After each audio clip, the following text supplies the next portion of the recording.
Asanteni kwa kuja. So meeting ya leo ilikuwa ni ya kuintroduce Rent to Own program to the world. Finally, we are launching the Rent to Own program. So ningependa kuintroduce Ronald, the CEO of MARAMOJA Transport. Atatupatia like brief introduction and all that. Then we can continue. Thank you, Zakia. So finally we are here. It's been a long time coming. Now I'm very excited kuko in front of you. Najua tumekuwa tukiongelea about these programs. And it looked like it will never happen. But we are here. And we are not just here kwa sababu ya what these people hapa mbele wamefanya, but we are here because of the contribution that all the drivers wenye wamekaa hapa wamefanya. This day I'd like it ikumbukwe kama siku yenye a revolution inaanza. It might look like it's a small thing, but we have very big ambitions. And the ambitions zenye tuko nazo is starting from the people who are here to all those drivers wenye wako hapa, to ensure that industry, the way it develops, we are part of the solution and not part of the problem. Sindio? We all know challenges zenye zinaendelea. Challenges around pricing, sindio? Challenges around so many things. Cost of living is going up. But we live in a competitive world. And in the competitive world, the customer wins, sindio? The customer votes with their wallet, sindio? But then, even as much as the customer votes with their wallets, hii dunia inafaa ikuwe na balance, ndio? Because drivers are not slaves, and they are not supposed to be slaves for anyone. There needs to be a path towards prosperity. Hii kazi ya udereva is a profession just like any other. It's not supposed to be like a gig. Yenye mtu anaona hii kitu unafanya ukitafuta kitu ingine. We are saying this is something that needs to be done and to be taken seriously. And us as MARAMOJA, we want to be at the forefront of doing that. Ladies and gentlemen, today marks a momentous occasion at MARAMOJA as we take a significant step forward in empowering our dedicated drivers and transforming lives. With great excitement, I am thrilled to introduce the launch of our pioneering Rent to Own program, a game-changing initiative that not only propels individuals towards vehicle ownership, but also advances our commitment to sustainability and shared prosperity. To all the remarkable drivers within the MARAMOJA platform, I urge you to seize this remarkable opportunity. Our dedicated MARAMOJA field representatives stationed across the nation are here to guide you through the intricacies of the program. They're equipped to provide you with all the information you need to embark on this transformative journey. Reach out to them and explore how you can turn your aspirations of vehicle ownership into reality. Kenya taxi users, your steadfast support has always been a driving force for us. By downloading the MARAMOJA app and choosing us for your rides, you not only experience a safe, and efficient transportation solution, but also actively contribute to creating life-changing opportunities for our drivers. Your rides hold the potential to shape destinies and foster progress. We extend a warm invitation to potential financiers, particularly those who champion the cause of electrification and sustainable practices. Collaborating with MARAMOJA presents a unique opportunity to drive forward the green agenda while empowering our drivers. Your support for our rent-to-own program could be the catalyst for change, enabling individuals to own vehicles and advancing the cause of sustainability. Our esteemed corporate clients and valued retail users, we extend our deepest gratitude. Your unwavering support has played an instrumental role in shaping MARAMOJA's journey. Each ride you take contributes to a cycle of empowerment, propelling us to create transformative opportunities for individuals and communities alike. Today, I am thrilled to announce the launch of MARAMOJA's groundbreaking rent-to-own program, a milestone that marks a new era of empowerment and opportunities for drivers within our platform. This initiative has been carefully crafted to create a path for individuals who would otherwise might not have had the means to own their own vehicles.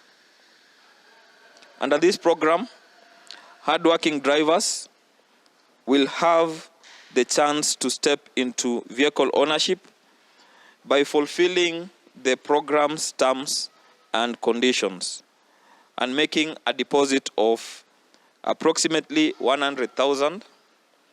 We are seeking to bring this down to levels which are more accessible for drivers. Over the course of 36 months, they will have the chance to pay off the vehicle at a rate that matches or even surpasses what they currently spend on vehicle rentals. And at the end of this journey, they will emerge as proud vehicle owners, free from limitation of rentals.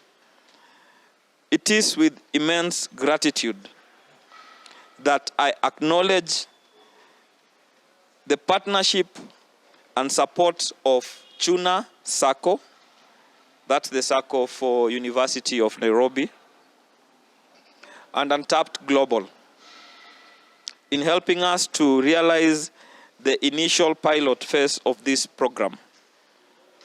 To potential financiers, I extend a heartfelt invitation to join this transformative revolution, and that not only paves the way for individuals' empowerment, but also accelerates progress towards multiple sustainable development goals.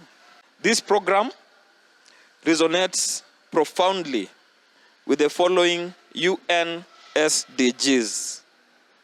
SDG 1, no poverty, as it offers drivers the means to break free from financial limitations and uplift themselves.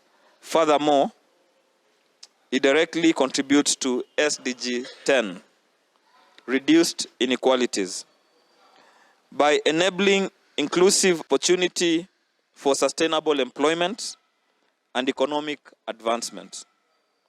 Simultaneously, it advances SDG 11, sustainable cities and communities, by enhancing urban mobility through vehicle ownership, thus reducing congestion and supporting more efficient transportation. Our commitment to environmental responsibility echoes through SDG 13, Climate Action, as this program encourages the adoption of eco-friendly vehicles, contributing to greener future. As we launch this transformative program, we envision a future where the pathways to prosperity are not blocked by barriers, but illuminated by possibilities. Our goal is ambitious: to issue 3,000 to 5,000 vehicles under this program in the next 3 years, impacting lives, communities, and the environment. Thank you for joining us in this journey of empowerment, equity, and sustainable progress. Together, we can reshape the landscape of opportunity and drive positive change in our world. Thank you.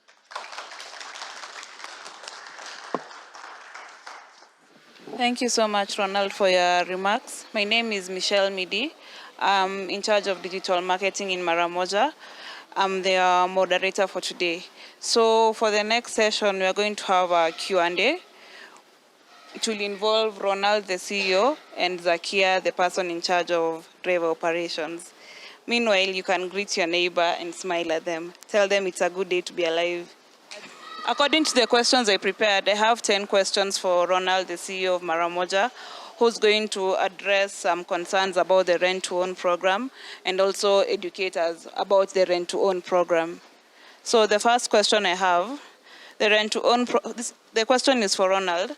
The rent-to-own program is a game changer for drivers. Could you share with us what inspired MARAMOJA to develop this initiative and how it aligns with your vision? Yeah, thank you. So, where did we get the idea for rent-to-own? I've been in this industry for a very long time. For those drivers who know me from the days of Easy Taxi, to the days of another app that I don't want to promote, and right now in MARAMOJA, we've seen the journey of drivers. And during that journey, we started where prices for taxis were around 150 per kilometer, for those people who don't know.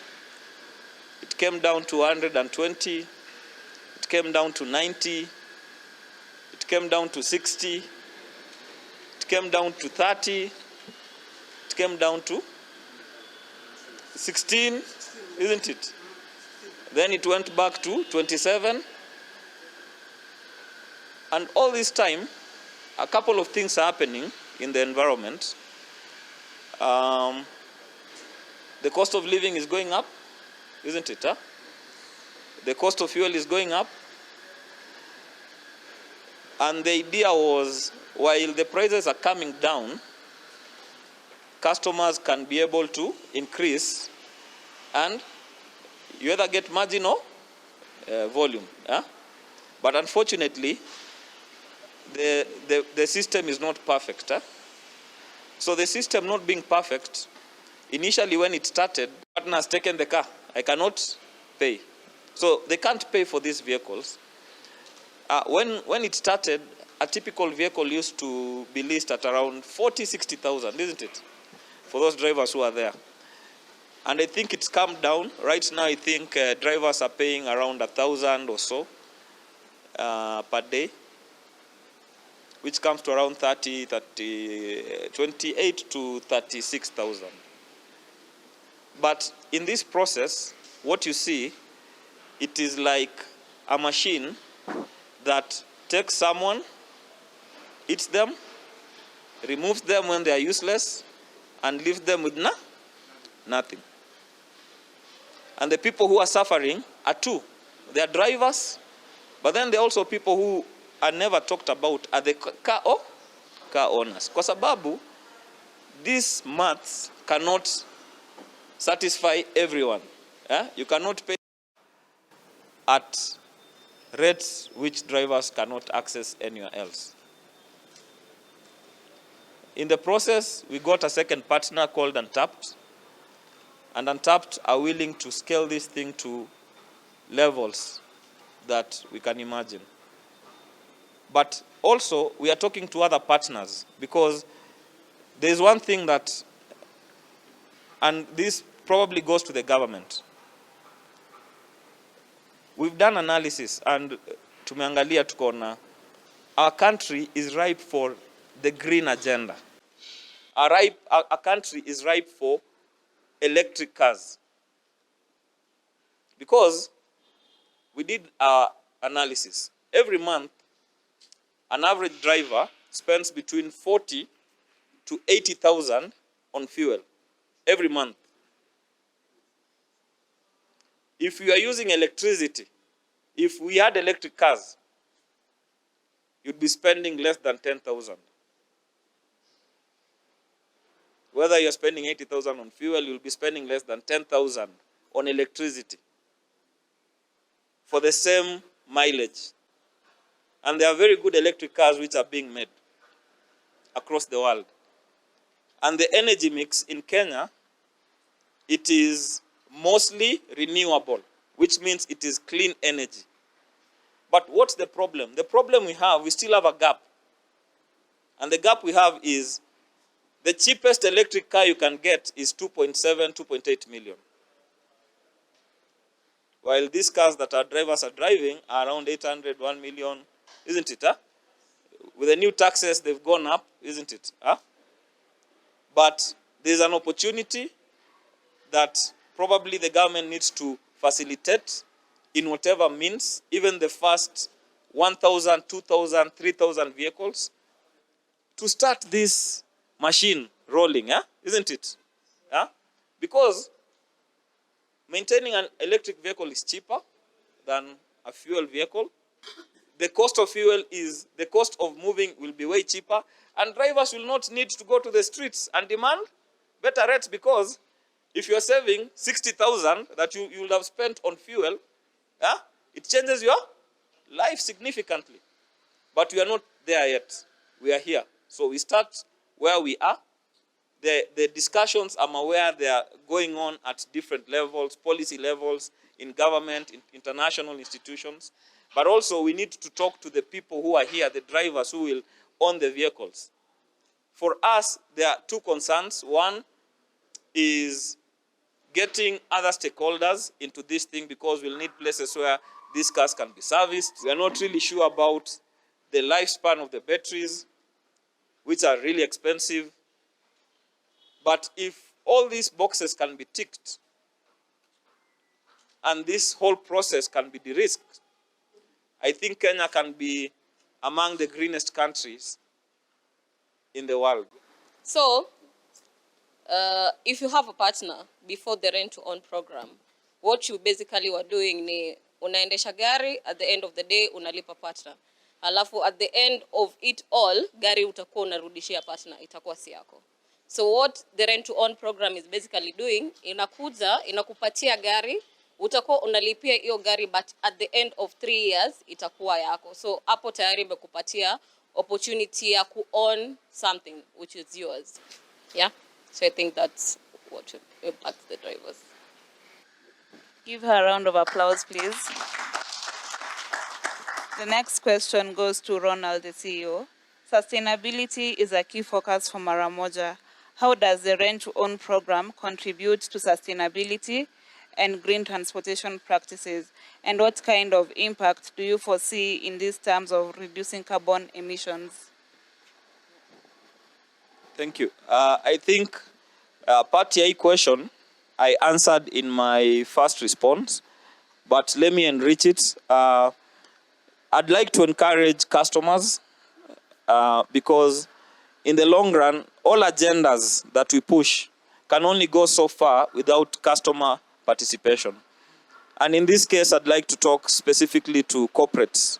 Yeah, I'd like to talk specifically to corporates because as much as we are trying to bring these vehicles that will push the green agenda, I'd like to encourage corporates to also have a green agenda in their procurement practices. Because as much as we bring this, we want to empower drivers, they need to pay for these vehicles, isn't it? So we need to think sustainably. Because when we think sustainably, we need to think of two things. One is the driver needs to remain with money in their pocket at the end of the day. Sindio? Yeah? Money in their pockets at the end of the day. So the green agenda cannot be pushed by one stakeholder. It needs to be a multi-sectoral approach. Sindio? Because I'm sure all these drivers, if tomorrow money is put in the green agenda, who will refuse to go and get the money? Who? No one, isn't it? But then we know the first priority. If you talk to a typical driver, drivers are not millionaires. They're not billionaires. Indio? They're trying to make a living every day at a time. Yeah? And as a society, the framework that we create on how a driver will earn a living is how they are going to operate. Kama we place our focus on pushing the cost of transport equal as low as possible, then you'll get very frustrated people on the roads. Yeah? If we put money in the right places, then the people are going to go where the money is, and the whole agenda is going to move forward. So I guess my answer to that question is, as MARAMOJA, we are committed. We are part of the discussion. We are part of the solution. But it is very early right now in terms of us being able to crystallize whatever we believe. But we think even a journey of 1,000 miles starts with a single step. Yeah. Give him a round of applause, please. The next question goes to Madam Zakia. Oh, Miss Zakia. So, the Rent-to-Own program has partnered with Chuna Sacco and Untapped Global. Could you share some insights into how these partnerships have shaped the program's pilot phase and how they will continue to support the growth of the partnership, of the organization? In any situation, you might have an idea, but if you don't have the capital to do something, you won't be able to do it. So how Tuna and Untapped have helped us in their financials. So we had the idea, we had the rent-to-own idea, but we didn't have enough capital to do that. So that's how they've helped us. And then, so how will they continue to support us? Watupatie tu more money and more financials to also give us more money so that we can have more cars. I think that's it. Thank you so much, Ms. Zakia. The next question goes to Ronald. MARAMOJA envisions issuing 3,000 to 5,000 vehicles under this program in the next 3 years. How do you plan to scale this initiative, and what challenges and opportunities do you anticipate along the way? Yeah. So thanks for that question. We plan to issue between 3,000 to 5,000 vehicles in the next 3 years, and it's part of our agenda. And the way we are doing it in a phased way. So this is the first wave. There'll be a second, there'll be a third, and a fourth, and so on until the end. How we are doing it is the rides, the vehicles are paid for by the rides, ideally by the rides that the drivers make on MARAMOJA platform. Right now, we have the capacity to support directly up to 500 vehicles with the current level of demand. But we have growth ambitions. This is a virtuous cycle. Let's call it a virtuous cycle. It's a virtuous cycle because we expect it to influence the type of service that our customers are getting. And by influencing the type of service our customers are getting, we expect to grow as an organization And this growth is the one that is going to fuel the 3,000 to 5,000 target that we have. Our financiers have the capacity to scale it, even beyond that. So, in some way, the only limitation that we have to this growth is the growth in ridership within our platform. And that is why it's a virtuous cycle, because who influences the number of rides that can happen in a platform? It's a driver, isn't it? It's a driver because the type of service you give is the reason why a customer will come back. So we believe through this initiative, customers are going to get better experience using MARAMOJA. And by doing that, the ambition of scaling this to 3,000 to 5,000 drivers within the next 3 years will be achieved. Thank you so much, Ronald. The next question goes to Ms. Zakia. With the launch of this program, what message do you have for the drivers who are considering participating, and how can they get started on this transformative journey? So joining the program is very easy. We are looking at 5 things. We are looking at online hours, acceptance rate, fulfillment rate, ETA, which is the estimate time of arrival, and your star rating. So if you're a driver and you want to join this program, we look at those things, and then you must also have the deposit. It will depend with the type of car that you'll be giving out. So at the moment, the deposit is 100,000. Yeah. Thank you so much, Ms. Zakia. Kindly give her a round of applause. The next question goes to Ronald. The Rent-to-Own program aligns with several sustainable development goals. Could you elaborate on which specific goals it supports and how this program plays a role in driving social impact and positive change? Yeah, I think I mentioned this in my speech, but some time ago, very, very, very clever people in the United Nations came with goals that the world should reach by 2030. And these goals were distributed to governments. Private sector was encouraged to adapt them in their strategy.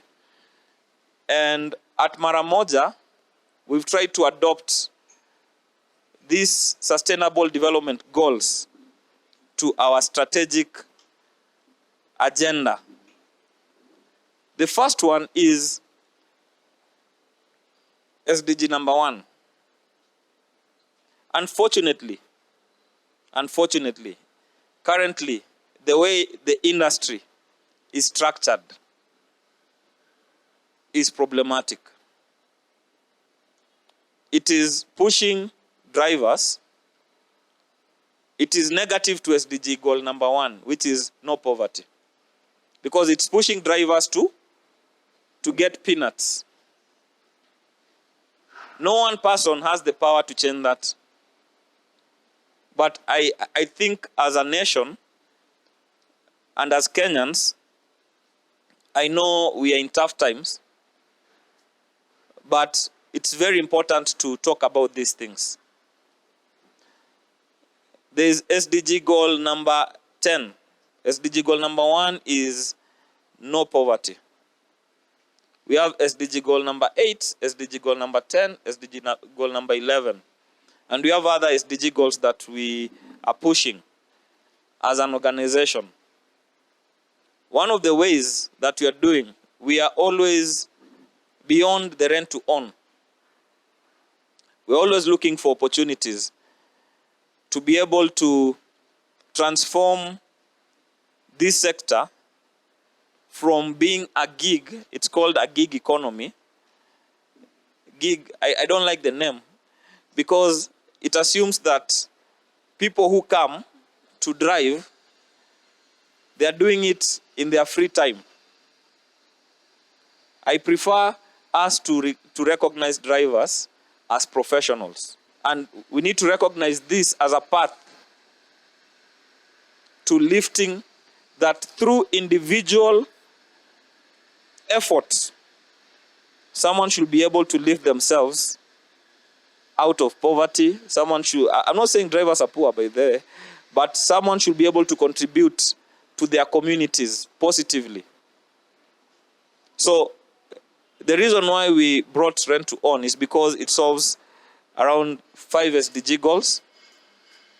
And beyond even the underlying reason, of course, it's profits.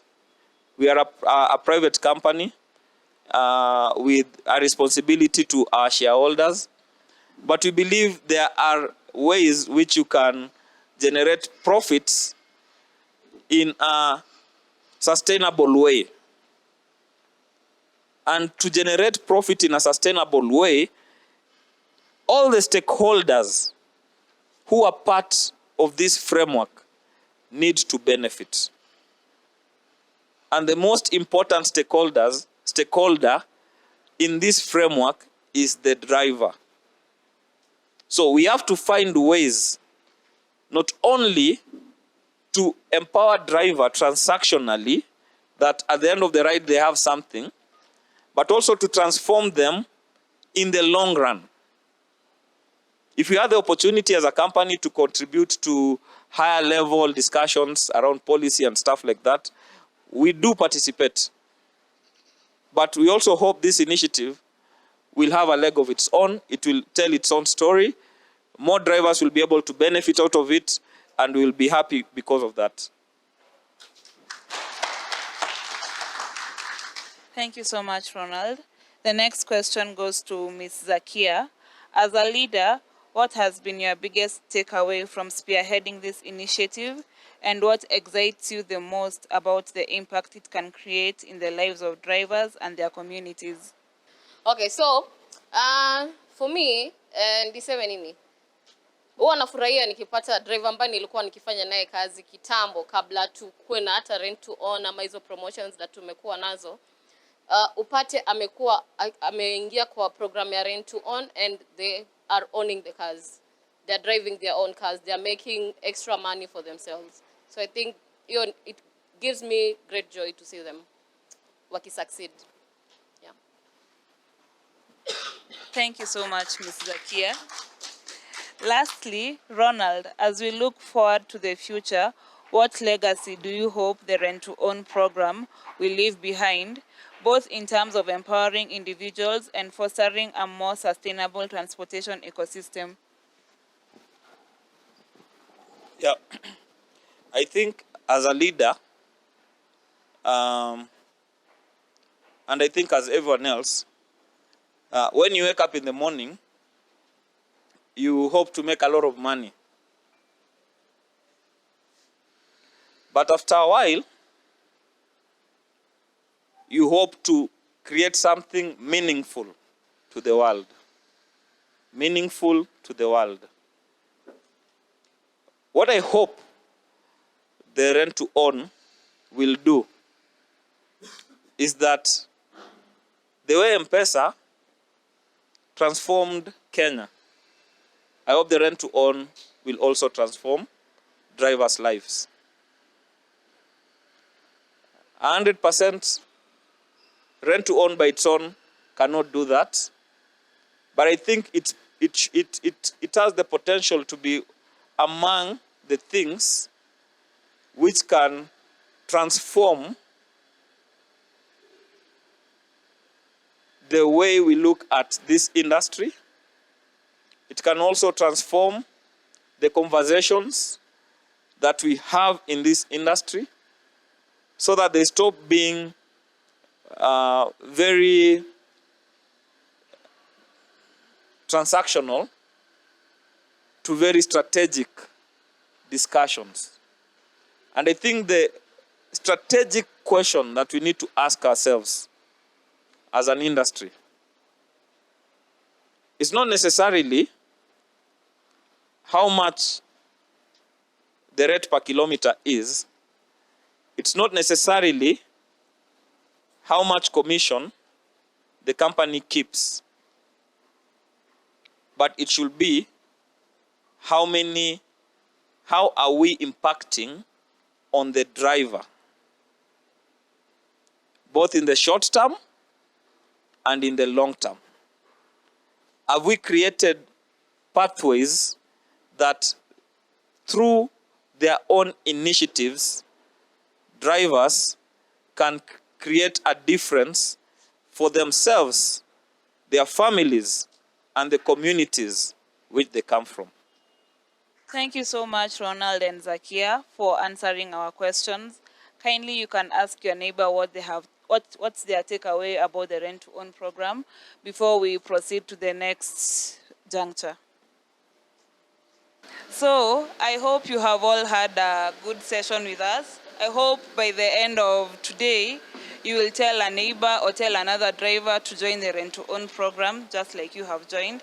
So personally, my key takeaways for this rent-to-own program were the program is based on empowering drivers, whereby drivers can own their vehicles at their own terms. The second takeaway was the rent-to-own is based on providing a good social impact in the society.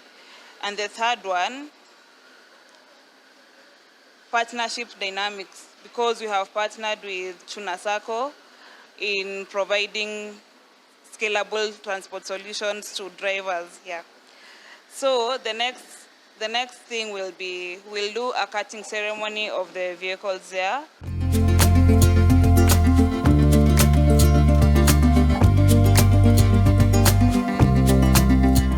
We'll do a ceremonial handover, ile tu ni mkono salimiana, tunapiga picha, tunapeana kifungu, and then we are done for the day. Asante sana. Habari zenu. I would address my question to Ronald. As you are well aware, a vehicle has got something we call repairs and maintenance. Tires will wear out, batteries and everything. In the rent-to-own program, are you putting in structures that we can also be getting the spares in subsidized and discounted rates so that at least we can get something to come into our pockets? Thank you. Yeah, so in the rent-to-own, in the framework, we've put a couple of things. The first one answers part of your question, which is maintenance. So on the maintenance, I don't want to mention them, lakini we are working with two companies that do servicing for vehicles. For two reasons. One, we need to make sure easy gari, they will last through the entire period. And I know at times, the problem that happens is gari inaweza kuwa inaitisha service and the driver doesn't have them. And there is a very huge temptation for the driver to drive until they get them. And as long as, you know the problem with cars, kama haina fuel, you start it won't go, sindio? But kama haina oil, if you start it will go. But the problem is, itaharibu vitu nyingi sana. So definitely what you've asked is important. We've solved part of it. Every partner that we bring into the framework, there's one key thing that we insist on. There must be additional benefit you're providing to the driver. So we welcome watu wote wenye kona ma spare parts, garages, whatever. You can come straight to us. You can come through drivers, representatives, or through drivers themselves. They'll introduce you to us, and we can add you as part of the panel, because the idea Ikitu is to create a framework that can benefit the driver as the main beneficiary. My question is it possible for a group to join rent-to-own? I mean a group in such that, like, where we are, we have taxi drivers associations. So is there possibility that the group can join the MARAMOJA as rent to own? Yeah, to answer that question, yes. We are already working with a couple of driver associations. So we encourage driver associations to come through their leadership so that we can create a framework for their members. And we actually like working with driver associations because of a couple of reasons. Reason number one is part of the framework, how we've designed rent to own, is that if a driver for one reason or another is not able to complete the life, to fully pay the car till the end, we'll give it to another driver to complete. Isn't it? Huh? But that car will be for the second driver, ule mwenye atamaliza, si ndio? So working with driver association is good because you can create that framework here. Hii gari itapewa nani? Within your associate. And also remember there are a couple of other things. Let's say like a driver needs to raise a deposit. If you as an individual tries to raise money, si ndio? Let's say you can save 1,000 a month or a week. It will take you 100 weeks, which is more than 5 years, to save 100,000, si ndio? But mkishikana madereva 100, every week, a driver will be getting their own car. So we are encouraging drivers. We are encouraging groups. We are telling them we are ready to work with you as partners, as equals.